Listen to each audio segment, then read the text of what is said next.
Hey, Matt here, and welcome to the Epic Real Estate Investing Show. And today I want to share with you a fast rat race escape model. And we're going to do that right now on another episode of Financial Freedom Friday.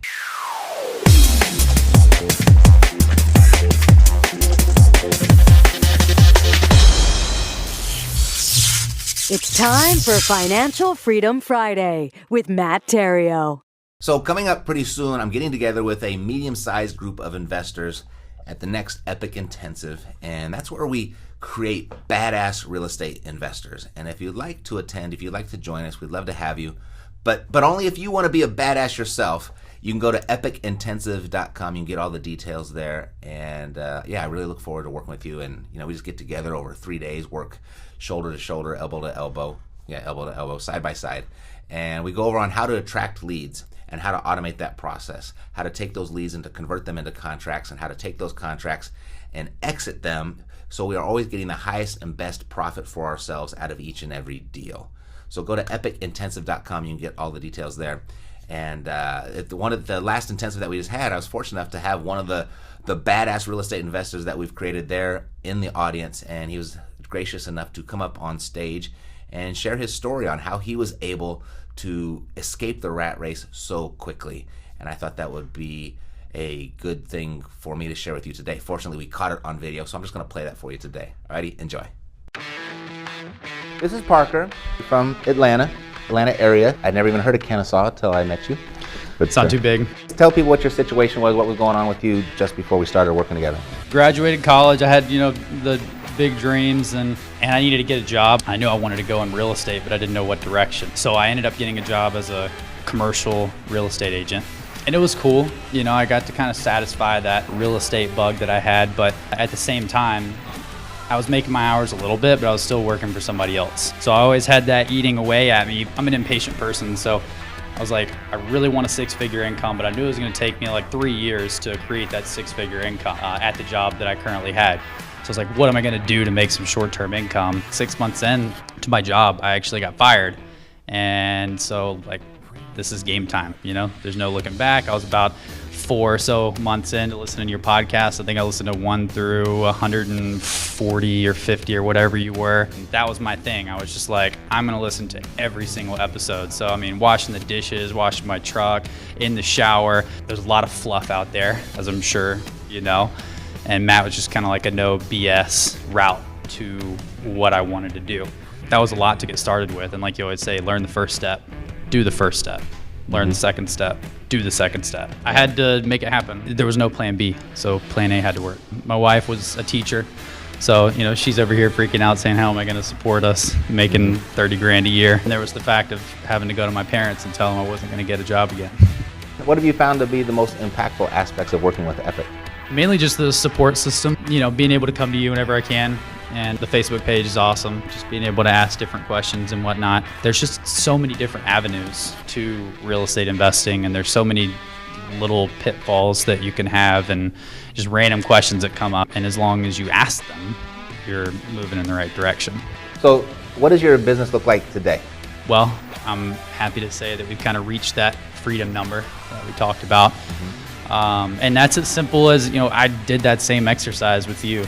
It's just writing it down, putting in front of you, and taking those steps necessary to make it happen. So met that number, got my wife out of work, and the goal of that was really just so I could have her come into my business. And if I wanted to go do something, she wasn't going to be, held down to not go with me.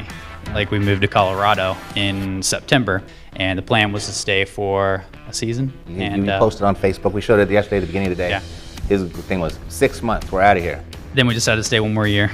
8 months wasn't long enough to cross all the things off the list that we wanted to do, so we're going to stay till next May, and the business has allowed us to do that. Just renting out your primary residence, so we're renting out our home back in Georgia, using a lot of that money to pay for the rent at our new place. The rest of the rentals just covering regular life stuff. Parker's a really analytical guy, very meticulous, and he and his wife, Casey, they went through and they would everything. This is how much we're going to spend for food. This is how much we're going to spend for dinner. And you got it broken down pretty. You had your gym membership on there, and you had the insurance and the light bulb, and you can't take more than 3 showers a week. And no, I'm just kidding.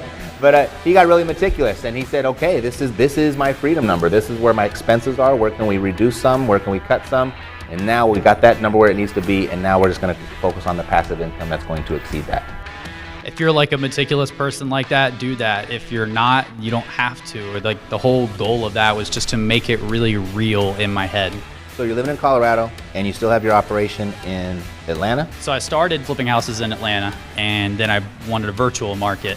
So we started in Charleston, South Carolina, and that kind of took a lot more work than I thought it was going to, but Matt led me through a lot of it, and we finally had a really successful year last year. The reason is I stopped marketing in Atlanta just because I had to focus so much in Charleston. So we stopped in Atlanta and recently started back in January.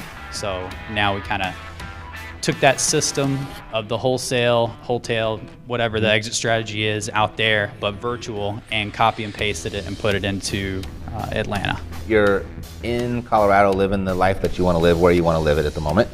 And your operations in Atlanta and South Carolina are supporting that existence, right? So what do you see for the future? What's next? The next big goal is $1 million a year each in both markets, and really focusing on building that rental income. And instead of flipping all those, keeping some in Charleston as well as Atlanta for the personal portfolio. I was a little scared to hold property in Charleston because it was all virtual, and I didn't want to own anything, and I didn't know that many people out there. But after being there for about 2 years now, kind of starting to build those connections now. So holding some property over there is, will be fine. I figured we're in Colorado and we never go to our rental property in Atlanta, so what's the difference? So can you finish this sentence for me?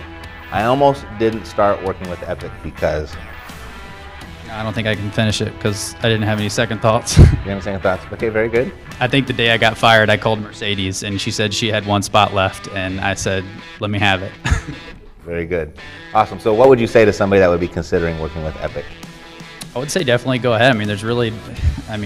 You consider the cost, but it's like, look at the lifestyle, look at the, popping champagne bottles, look at the, the freedom. It's like, just measure that in your head. No, it's not going to happen right off the bat. Everything worthwhile takes work. But if that's worth it to you to, have that lifestyle for yourself or leave that legacy for your children, whatever your personal why is, then it's a no-brainer at that point.